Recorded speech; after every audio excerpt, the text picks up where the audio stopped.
Hi, Glenn. Hi, Lisa. Okay. Hey, Yeah, guys. here he comes.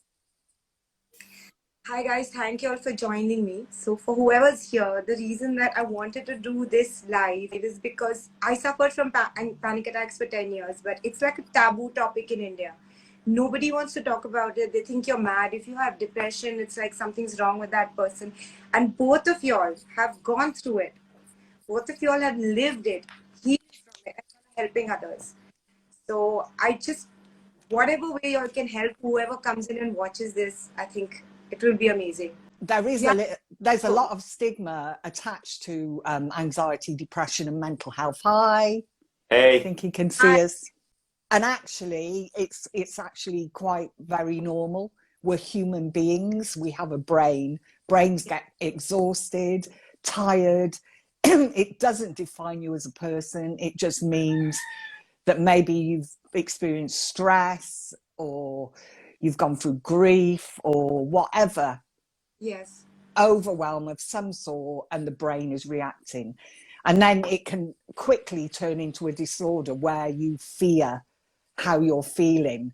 And so you escalate the initial anxiety because you've now created additional fear of, I don't want to feel like that. And then that I don't want to feel like that gets you on that cycle, that hamster's wheel. So please be reassured that if you're suffering from anxiety in any form, it is not that you're crazy. It will never make you go crazy. It doesn't define you. It doesn't mean you're a flawed human being. It doesn't mean anything that people with some bizarre form of stigma, they get pleasure out of it, say, because at the end of the day, you know, we're all human beings and our minds get overwhelmed. What do you think, Glenn? Yeah, absolutely spot on. There's so much stigma surrounding things, and when you think about it, like anxiety is an emotion. Anxiety is fear. Fear is an emotion, okay? And look at the life we're living. Look at this world. Like, it's so much full of stress. It's full of, there's so much things that can happen in life, and everyone's going to experience. Every human being will experience in a certain amount of anxiety at some stage in their life. And unfortunately, for people with that experience that first panic attacks, a lot of people experience a panic attack, and that'll be it. But for people like me, Lisa, and yourself, when they experience panic attacks, it can turn into a panic disorder, and it just means basically you start to fear that something's wrong with you, because a panic attack is so extreme when you don't know when it happens at the first time. You think you're dying. You really think you're dying. Are you having a heart attack? Are you going crazy? Are you having a stroke? It's so powerful. And yeah, that's, panic disorder can really. Sorry, carry on. Yeah. Yeah, and that's what panic disorder, it's an emotion, and panic disorder, with panic attacks, they're one of the most easily treated conditions in the whole field of mental health. It's not something that you have to live with. Glenn, we have someone who says, Bailey Q, I'm having the worst panic attack of my life. This couldn't have come at a better time. I hope I'm at the peak. And it will settle down now. Thought I was going into psychosis for a minute. What would you like? You can't go into psychosis. It's a totally different, absolutely totally different experience, totally different part of the brain, totally different everything. With anxiety, it's a release. So basically, it's a release to a threat, and it's released to get your attention so that you move out of harm's way. However, when we've got a disorder, that threat can be a thought, or it can be, you feel something and then automatically you think the worst, and then that triggers anxiety. Yes, so these are the thoughts have a very important part to play. Thoughts can be the threat. If you believe those thoughts, thoughts that you're going to die, thoughts that you're never going to get over this, then that's fear. If it's a fear-based thought, it can trigger anxiety. That's the bottom line. So basically, what I was going to say to Bailey then is, all an anxiety response does is follow a pattern, and that is it releases, it builds, it releases, it builds, it peaks where you think, oh my God, I can't deal with this anymore, and then it subsides. And that it runs its course. When you're resisting that, you're then creating more messages to the brain that you are in danger. So the brain's going to just keep releasing it.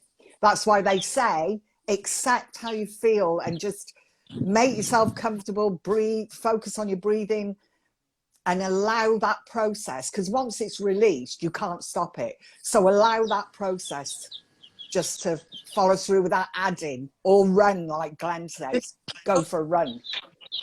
The tip would be not to get afraid of the fear of the fact that she's having a panic attack. It has a panic attack, provided she's got the doctor thing saying that she's okay, she has no heart problems, she has no issues, and then the fears like hi. Okay, doctor says, Dr. Avi.Never says, but it can feel like you're losing touch with reality. It is scary, but it is not psychosis. Yes, that's true. Samyukta says, yes, I thought I was going to get a heart attack. It was really scary. So this is a very common thing. Everybody feels that they feel they're going to get a heart attack. He also says for that. Yeah, well, I stumbled across, obviously I had this disorder for 10 years, and you know, when you're struggling with this disorder, you seek out every bit of information you can get. And when it comes to the heart, I actually seeked out, there was an Indian cardiologist, he's living in London now, I think his name is Dr. Sanjay, and he basically says, he's a cardiologist that studied the heart for 30 years, and he says he has people coming to him with panic disorder and ask like what heart is, and he just says, listen, panic attacks and anxiety cannot harm the heart. He says the saddest thing about panic attacks is that he sees people missing out on life. That's the worst thing that panic attacks can do to you. People then, their quality of life gets diminished. Yeah, I didn't get that. Can do to you? Can you hear me now? Yes. Okay, sorry guys. The cardiologist, Dr. Sanjay, says that he studied the heart for 35 years, and he says that panic attacks do in no way harm the heart or anxiety. He goes on to say that the worst thing that panic attacks can do is they make you miss out on life because you fear it so much. But panic attacks, in essence, cannot harm your heart. You will not have a heart attack. And I think that's very important. If people want to go into that video, his name is Dr. Sanjay, and he's an Indian doctor living in the UK. And so that's Dr. Sanjay, and you will find it if you type in Dr. Sanjay on cardiologist speaks about panic attacks. Okay, so when anyone has a problem with the heart rate going up, check out Dr. Who's to know. There's another question which I think would be a good to answer. How to stop fearing the panic attack that's going? How do you stop fearing the next panic attack? How do you put the fear that I'm going to get a panic attack? How do you stop that? You can't stop a panic attack. If it's happened, you've got to wait for the release to run its course. So you can do things to soothe how you feel, while that will help with the symptoms or the discomfort that anxiety attacks or panic attacks bring, and that is your standard breathing exercises where you can do the box breathing, or the grounding techniques like 5, 4, 3, 2, 1, where you look for 5 things and you really look at them and describe them in your mind, and then you see, I can't even remember what it is now. So you see, you hear, all those kind of techniques you can learn to soothe yourself. Okay. But you can't stop an anxiety. Once anxiety's been released, you can't stop it. The question that's you keep cutting out, so I can't hear you. Can you hear me now? Yes, I can now. Asked is how to stop the fear of the next. So even if the person is feeling normal and playing at the back of my mind, because I feel that what if I get go to this? I can't hear. I can, yeah.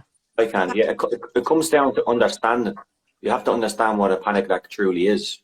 Correct. That's how you stop the fear of them, because they'll keep coming if you fear them. But the less fear you have, the less panic attacks you'll get.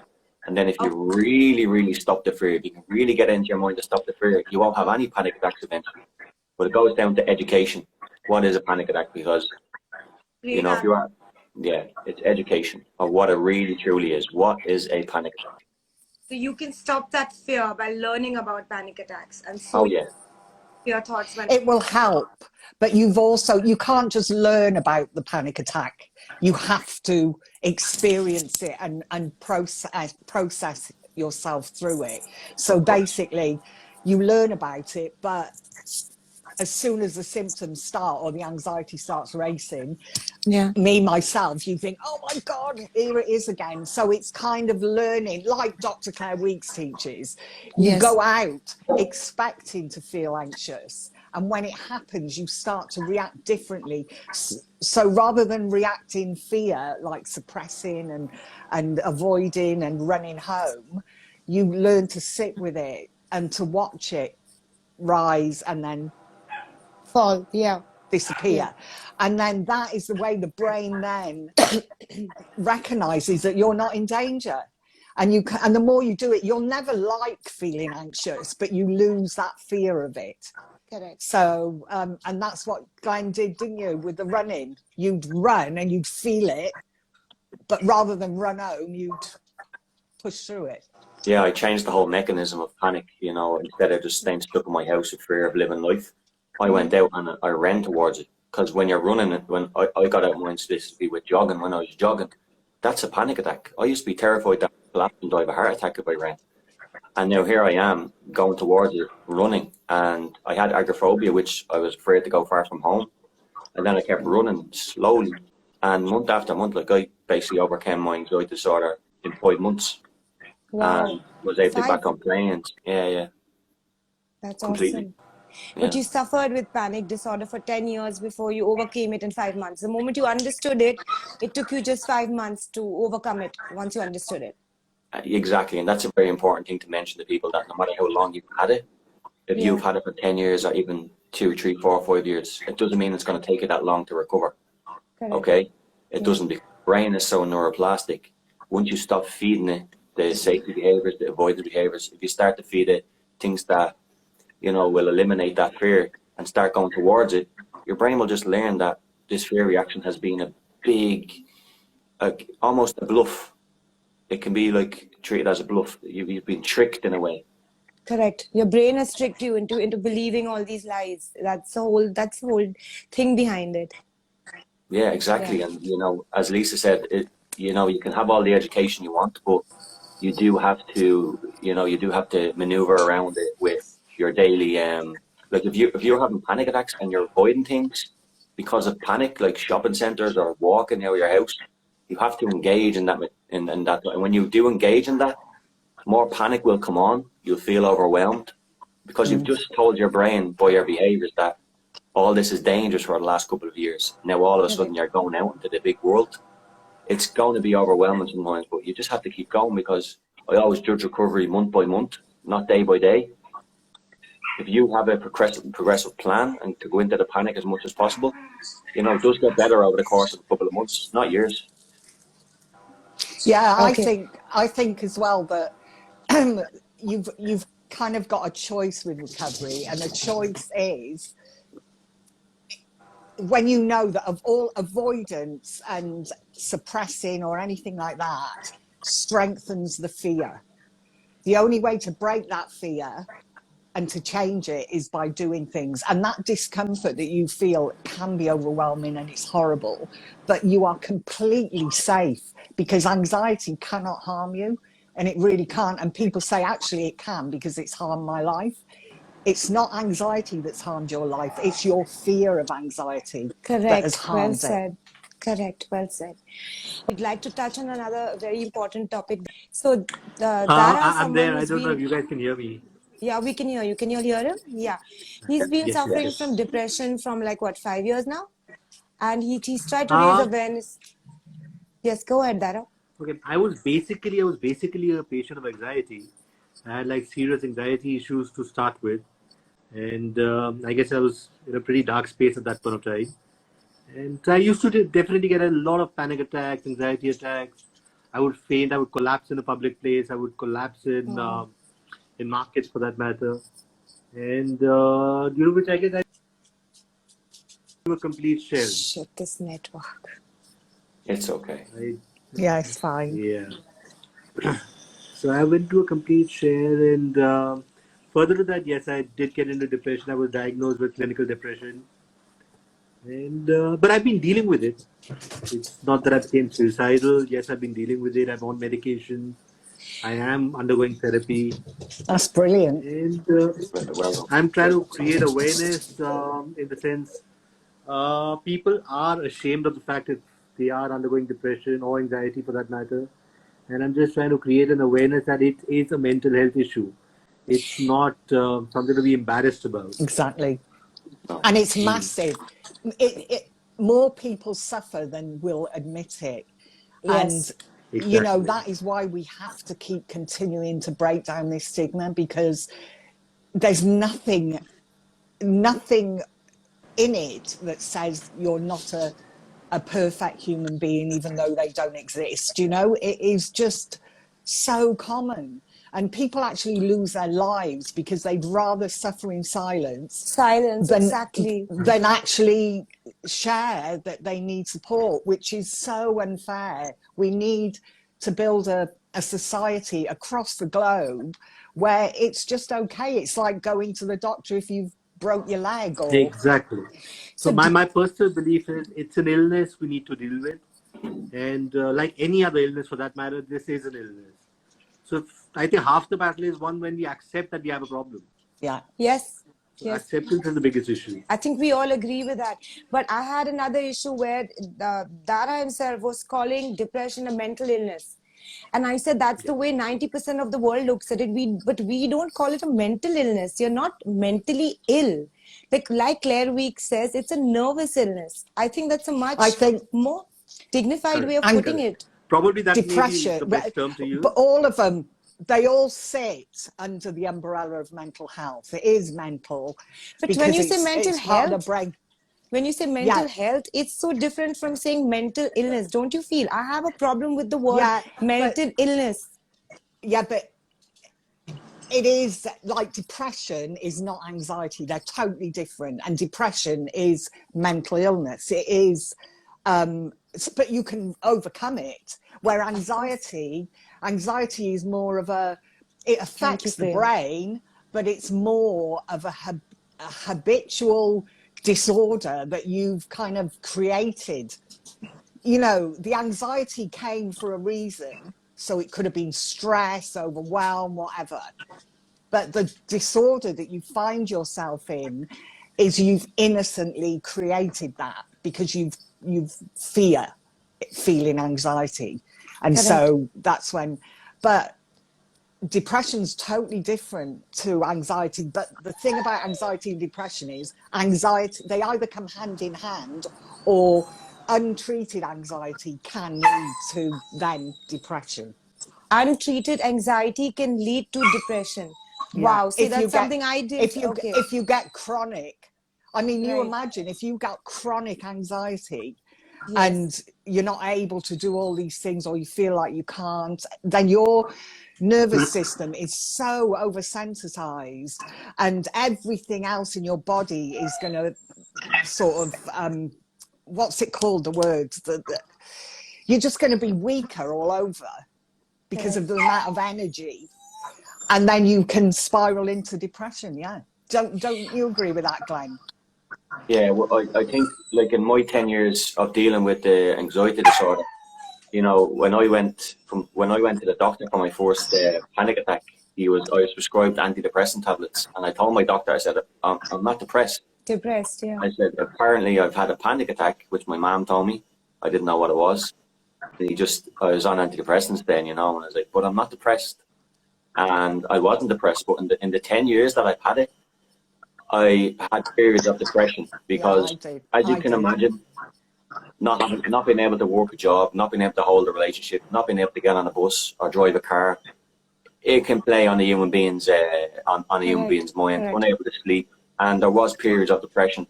They weren't extremely long lasting. I could pull myself out of it, after a couple of weeks. But yeah, it's so interlinked.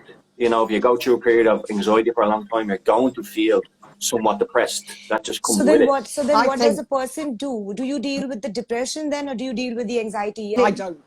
I'm not a doctor, so I can't comment on that. But what I can say is, if it's generalized, if say you've got a panic disorder, where you go outside and things trigger you, and you have a panic attack. So basically, it's more of a situational panic attack. So when you're at home or when you're around your neighborhood and things in your job, it doesn't bother you, but going into a concert or maybe driving your car triggers you, then I'm not sure whether that would lead to depression. It's when you find yourself with GAD, like generalized anxiety disorder, where it feels like it's 24/7, where, you know, you wake up and the anxiety, you're flooded with it day in, day out. I think that can then lead to depression.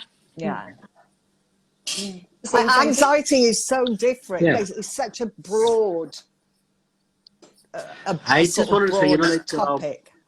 When it happened with me, mine was a case of serious anxiety disorder. Yeah. Where I couldn't face the public, I couldn't face the society or the world for that matter. And I think over a period of time, which Glenn is pretty right about it, I guess, but over a period of time, I guess I did get into depression because of that. I think probably both led to depression. My only concern is, I just want to make it very clear that, you know, people have this misconception of somebody being depressed as being sad. Totally So I personally think it's a misconception because I'm a pretty happy-go-lucky person. I'm not a sad person, but I'm still undergoing clinical depression. See, this is one misconception. There's another misconception that people who get panic attacks are somewhat crazy. They hit their heads and they, you know, those typical weird characters they show in movies, which isn't true either. So people tend to label people who have panic, anxiety, depression as somewhat mad. And that's why it's such a big stigma. It's a taboo to speak about it, that, oh, stay away this person. But it's not like that at all. I'm sure you never beat your head and behaved crazy when you had a panic attack. Neither did Lisa, neither did... My biggest concern is a question which is continuously asked, is what are you depressed about? So there's no answer to that. It's stigma. It's like people said to me, what have you got to be anxious about? It's not. It's not about that, you know. And at the end of the day, at Frozen Zone, it's not shallow-mindedness. It's at Frozen Rose. It's not shallow-minded. It's the body which is sensitized to such an extreme level due to whatever reasons that causes people to go into these. Please correct me if I'm wrong. Everybody gets anxious. It's just sometimes some people either get a disorder or they experience something in life that makes them, you know, go, it's on a spectrum. So it'll come in phases. And I actually think people who don't recognize that anxiety and depression are actually, is quite understandable why so many people suffer, because one, they got a brain, and two, they live in this society. People who don't understand that, I think, are the ones who actually are the crazy ones, because it makes so much sense, you know? Yes. Also, I want to say that people who haven't been through it yet, it's probably coming your way. Oh yeah, it doesn't life is so discriminate. stressful. You probably haven't had a panic attack yet. You probably haven't had anxiety or depression. It's almost part of the human experience that so many people go through it. So if you haven't had it yet, probably be prepared for it, because it's coming. You know, you can't, and then you'll understand what it's like. You know, because at the end of the day, like, you know, life is so hard. Hard, yes. You know, it's so hard. How can especially we the last 2 years with the COVID and the war? More and more people are experiencing it, but they're ashamed to even say it. It's one in four. One yes. in four. Yes. Will suffer at some time in their life. Now that is statistics. I believe it's big. It's small. I believe it's everyone, because you can't guarantee what's going to push you, push you over the edge. So I see it like you've got a cup of water and it's full, And it's not that last drop that pushes you over the edge. It's all the stuff that's been building Being up in built that in. cup. And Correct. anything can trigger that, you know? And, Correct. and the thing about this is none of us have been educated in self-care, in helping your own mental health. So Correct. we don't actually realize what mental health and self-care is until we're well into suffering. Correct. And then we realize, so really, if we'd have been educated as children, it maybe would have put us in a better position to be more resilient and to look after ourselves. Correct. It's not our fault, but it's I just the agree. way it is. I agree. Okay, there's a question from Rohit. Any difference in mental anxiety and general anxiety? Is there In any what? difference? Is there any difference between mental anxiety and general anxiety? Mental There's anxiety, it's the same thing, right? everything. Anxiety is anxiety. There's no difference. I think what he's probably meaning is that like some people only have a social anxiety where they're just anxious when they have to face people, and some people have this constant, heavy I feeling think of. there's different levels of anxiety Okay, and right. different triggers to anxiety. Correct. So there can be health anxiety, social anxiety. Some people are scared of a phobia, but Right. it's still an anxiety, the reaction. So it's all anxiety. Correct. It's all coming from the amygdala. I can't even say it. Yeah, It's all that, the adrenaline response. It's all that, and the oversensitized nervous system. Correct. But it's just a different theme that triggers a different person. So like me, I never had health anxiety. In fact, I was scared of I wasn't scared of dying. I was scared of going crazy. So I would have opted to die rather than go crazy. Where other people will fear dying and they don't mind if they go crazy. It's just, that's how different we all are.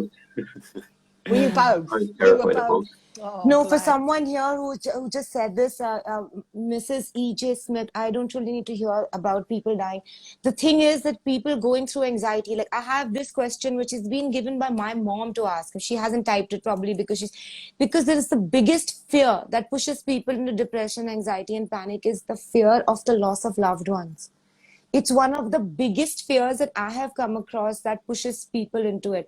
So what Glenn was probably trying to say at that point, Mrs. E.J. Smith, is that these are things we have to learn to move forward in life without letting our nerves get so frazzled. Even the thoughts can push some of us into a complete panic zone. The thought of something happening to a loved one has happened to me my whole life. So we have to learn to overcome these thoughts somehow, somehow deal with these thoughts and know that God is in charge of everything and not let these fears push us into areas of anxiety, depression, panic attacks. Correct? Am I correct? Please correct me if I'm wrong at any point. Let's not go on that.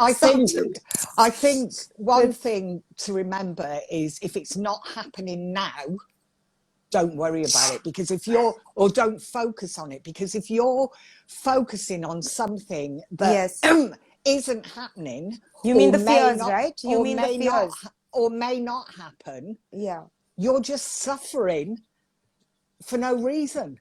Correct. Start thinking about it when it's there right in front of you and it's happening now, because no amount of thinking about it and trying to predict and trying to sort of, I don't know, plan or try and avoid it is not going to help, because you can't think anything to not happen. If it happens, it happens, but don't worry about it. And this is very simply put, and I'm not trying to, if it's not happening now, forget about it. Correct. I like that. Yeah, I like that. Don't unnecessarily worry about things that anyway we have no control over and which are going to push us into areas of panic, anxiety, and depression. And it's not easy, but it's worth practicing. I agree. I totally. That's how even I learned to heal myself. I would start saying mantra like Jai Shri Krishna, Jai Shri Ram, or I would use Louise affirmations. The moment these negative thoughts start troubling me, I just switch. And that actually I learned from my mom, because I just switch my mind over to something positive, which gives me hope. So I see I have a fear. This fear is there, but I'm not going to buy into it. And now I will switch to something positive. So I know God takes care. I believe a lot in God. So I hand it over and I know He takes care of everyone. So for anyone who has that fear of something happening to their loved ones, you can try this. Just start using something. My loved ones are safe. I'm safe. We are all safe. Start using affirmations like that when the negative thoughts start hitting your head. Okay. Now who goes next? It's my first live, guys. So I hope whoever's here is enjoying it. I hope it's going well. We're really enjoying it. Thank you for having us. Okay. Lisa, is there anything you would like to, Glenn, Lisa, Dara, all of you, anything you'd like to say to everyone I who's mean, been... excuse me, I suffered for 20 years and my main fear was that I would go insane. crazy. I'd lose my mind. That never happened. So that is a prime example of me suffering about something that might happen. And then 20 odd years later, I still haven't lost my mind. I'm a bit quirky, but I haven't lost my mind. You're helping people, in fact, not to lose their minds. You know, it's depression and anxiety are treatable. You can recover. They're not, and I keep saying this, they are not a sign of weakness. If anyone has ever experienced anxiety, you can guarantee they can tell you it is terrifying and they got through it. So that proves it's not a sign of weakness. And, you know, and even if people, there's a whole stigma about mental health, but even people with serious mental health conditions, it doesn't make them any less of a person. They're still a human being, you know? And I think love and kindness and respect of all conditions is what's needed to make it easier for people, you know, because none of these things like anxiety and depression do not discriminate. It can happen to anyone. I'd like to really clear the stigma that a person who's suffering from any kind of nervous illness or mental illness, if that's the way you put it, is not mad. Because there is a general consensus that the person is mad or he's crazy or they have a depression problem is used as an abuse in this. So depression is used like an abuse. It's literally like, oh, you must be having a depression problem. Like generally, if you're in a low, 2 days of a low time, do you have a depression problem? Literally, there is no understanding of the point of the fact that a person who has a clinical depression is a chemical imbalance happening in the body which needs to be corrected. They're not sitting there. I'm so glad you said that. I wanted to because you I'm were really going glad to you say said it. that You did. it is. That's what I'm saying. It's an illness, and I just hope people accept it as an illness. Yeah, depression is an somebody illness. who's going crazy. And chronic anxiety is an illness too. It's an illness because it's impacting your life. And and we need time and space and patience in order to heal and to recover. Yes. Whereas if we're being bombarded by stigma and, a lack of understanding, it's just going to make us feel worse. We don't want to feel like this. We don't want to be anxious. We don't want to be depressed. Correct. But, we need that, like I said, love and kindness just to help us get out of it. Correct. Okay, so I think to end this, I would like for everyone who's going to watch it, who's watching it, that each one of y'all give me like one thing that you think is the most important not to have these problems, like a person who's on the brink of it or someone who's suffering from it and they don't want to go into full-blown panic. What should they do so that they can, like, if we could heal completely, I'm sure there must be a way that you don't slip into it at the word go. What would you recommend, Lisa? First, we'll go like that. So what would you recommend so the person on a can pull themselves back and not slip into full-blown depression or full-blown anxiety or full-blown panic attacks? Educate yourself on anxiety and depression, and then educate yourself on self-care. Make sure that you have a really good self-care routine and don't neglect your needs. Stop putting everyone else's needs in front of yours, because your relationship with yourself is a really good, is the most important thing. And also, if you are feeling really, really scared or you think that you may have anxiety, depression, reach out for some help. There's nothing to be ashamed of. And the sooner you get help, the better. I love that. Thank you, Lisa. Glenn, what would you like to say? Okay, I really want to say something on Yeah, okay, this. Dara. Sorry, I think Glenn. like what Lisa mentioned, no, sorry, No, I'm no, it's okay. Go butting in. ahead. Yeah. But like what Lisa said, I just wanted to add on to that. I think education. Yeah, I personally, I think therapy should be, therapy should be more affordable for people, and Yeah, more and more yeah. people should go in for therapy. But people It are really needs ashamed to be of more going to affordable. therapists. I'm telling you, it's an abuse. It's taken as It an is the most important thing. It is the most important thing is therapy. therapy is I considered an think insult. It's considered like, oh, you think I'm mad that you want me? That's the attitude towards therapy. ultimately your own mental Yeah, but health that's not has to true. take I priority. agree. It's That's not not true. true. And the I agree. person Therapy is who's the best saying thing that, possible in the world, I would say. Okay. And I think Okay. it should be like a subject in school for that matter. I It Yes. do. should be. Okay, Glenn, do you want to say anything to everyone who probably is on the verge of it, getting there, but can somehow not go into full blown panic attacks and depression? Yeah, I think a routine is absolutely key for all mental health, Routine. depression or anxiety. It's your routine. Getting a set time to wake up at, and you probably can't even sleep. It's probably that.